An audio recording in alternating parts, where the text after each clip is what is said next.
వ్యాధులు ప్రపంచాన్ని ఒక్కసారిగా వణికిస్తాయి. కరోనా తర్వాత అలాంటి పేరు వినగానే ప్రజల్లో భయం కలిగించే వైరస్లలో ఒకటి ఎబోలా.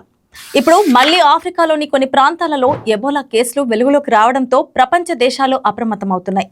ఈ నేపథ్యంలో భారత్ కూడా కీలక చర్యలు చేపడుతుంది. అసలు ఎబోలా అంటే ఏంటి? ఇది ఎంత ప్రమాదకరం? భారత్కు ఏమైనా ముప్పుందా?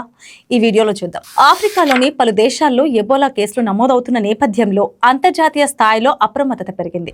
ఈ పరిణామాల మధ్య భారత్ ఆఫ్రికన్ యూనియన్ సంయుక్తంగా నిర్వహించాల్సిన న్యూఢిల్లీ సదస్సును వాయిదా వేసినట్లు సమాచారం వెలువడింది. అయితే ఎబోలా వైరస్ అనేది ప్రపంచంలోని అత్యంత ప్రమాదకరమైన వైరస్లలో ఒకటిగా గుర్తించబడింది. ఈ వైరస్ సోకిన వ్యక్తుల్లో తీవ్రమైన జ్వరం, తలనొప్పి, కండరాల నొప్పులు, వాంతులు, విరోచనాల వంటి లక్షణాలు కనిపిస్తాయి. అందుకే ఎబోలా మరణాల రేటు కూడా ఎక్కువగా ఉంది అని వైరస్ వైద్య నిపుణులు చెప్తున్నారు. తాజాగా ఆఫ్రికాలోని కొన్ని ప్రాంతాల్లో ఎబోలా కేసులు వెలుగులోకి వచ్చాయి. ముఖ్యంగా డెమోక్రటిక్ రిపబ్లిక్ ఆఫ్ కాంగోలోని సౌత్ కివు ప్రొవిన్సెస్ లో కొత్త కేసులు నమోదవడం ప్రపంచ ఆరోగ్య సంస్థతో పాటు పలు దేశాలను అప్రమత్తం చేసింది. వైరస్ వ్యాప్తిని అరికట్టేందుకు అక్కడి ఆరోగ్య శాఖలు ప్రత్యేక చర్యలు చేపడుతున్నాయి. కానీ ఈ నేపథ్యంలో భారత్ కూడా అప్రమత్తమైంది. విదేశాల నుంచి, ముఖ్యంగా ప్రభావిత ప్రాంతాల నుంచి వచ్చే ప్రయాణికులపై ప్రత్యేక నిఘా పెంచుతోంది. అంతర్జాతీయ విమానాశ్రయంలో థర్మల్ స్క్రీనింగ్, ఆరోగ్య పరీక్షలు నిర్వహిస్తూ ప్రయాణికుల ఆరోగ్య పరిస్థితిని పరిశీలిస్తున్నారు.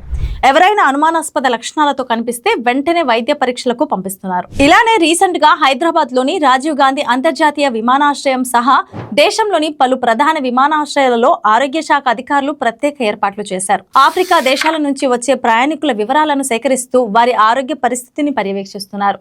ప్రజల్లో ఆందోళన చెందాల్సిన అవసరం లేదని, కానీ అప్రమత్తంగా ఉండాలని అధికారులు సూచిస్తున్నారు. ఎబోలా వైరస్ ప్రధానంగా సోకిన వ్యక్తుల శరీర ద్రవాలు కానీ, రక్తం లేదా కలుషితమైన వస్తువుల ద్వారా వ్యాపిస్తుంది. అయితే దీనికి తగిన జాగ్రత్తలు తీసుకోవాలి.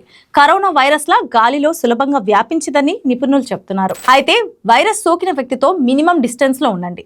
ప్రస్తుతం భారతదేశంలో ఎబోలా కేసులు ఎక్కడా నమోదు కాలేదని ఆరోగ్య శాఖ అధికారులు స్పష్టం చేశారు. అయినప్పటికీ ముందస్తు జాగ్రత్త చర్యల్లో భాగంగా కేంద్ర, రాష్ట్ర ప్రభుత్వాలు అప్రమత్తంగా వ్యవహరిస్తున్నాయి.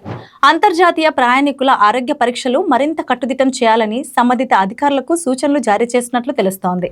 మొత్తానికి ఆఫ్రికాలో నమోదవుతున్న ఎబోలా కేసులు ప్రపంచవ్యాప్తంగా ఆందోళన కలిగిస్తున్నప్పటికీ భారతదేశంలో ప్రస్తుతం పరిస్థితి నియంత్రణలోనే ఉంది. ప్రజలు వదంతులను నమ్మకుండా అధికారిక సమాచారం మాత్రమే విశ్వసించాలని నిపుణులు సూచిస్తున్నారు. ఇలాంటి మరిన్ని ఇంట్రెస్టింగ్ అప్డేట్స్ కోసం చూస్తూనే ఉండండి Pragathi Media. Thanks for watching. Video like చేయండి, షేర్ చేయండి, మీ అభిప్రాయాలని కామెంట్లో తెలియజేయండి.